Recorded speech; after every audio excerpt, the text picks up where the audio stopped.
Dauda yìí mà dájú o, ó pàyálé ilé torí tíyẹn ò gbà kó ṣe kinní fóun. Ọwọ́ àwọn ikọ̀ ológun OPSH ìyẹn Operation Safe Haven ti tẹ ọkùnrin afurasí àpààyàn kan Lord Dauda tó fẹ̀mí abilékọ Durati Ìmíyà Jonathan ṣòfò nílùú wọn tó wà lápá gúúsù ìpínlẹ̀ Kaduna.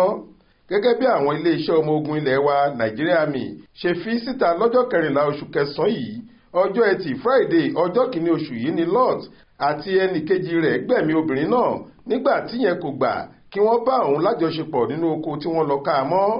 Aláròyé gbọ́ pé níbi tí Durati ti ń ṣẹ́gi nínú oko wọn tó wà lábúlé Afana níjọba ìbílẹ̀ Sango Katav nípínlẹ̀ Kaduna ni Lord àti afurasí kejì tó kún un lọ́wọ́ ti lọ bá obìnrin ọ̀hún.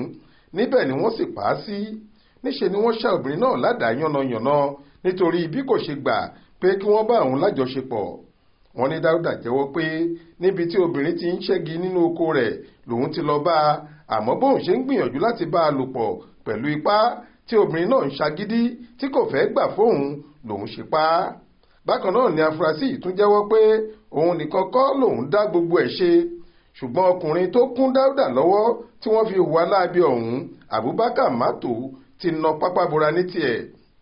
Captain Oya James tí í ṣe agbẹnusọ àjọ náà fìdí ẹ̀ múlẹ̀ lọ́jọ́bọ̀ tọ́sídẹ̀ẹ́ ọjọ́ 14 pé ọwọ́ ti padà bá òun náà.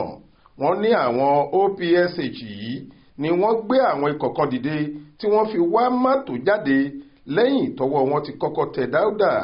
Ìwádìí sì ń tẹ̀síwájú lórí ìṣẹ̀lẹ̀ yìí. Monísọ́lá Sàká ló ṣàkójọ ọ̀rọ̀ yìí fún iléeṣẹ́ tẹlifíṣàn Aláròyé online.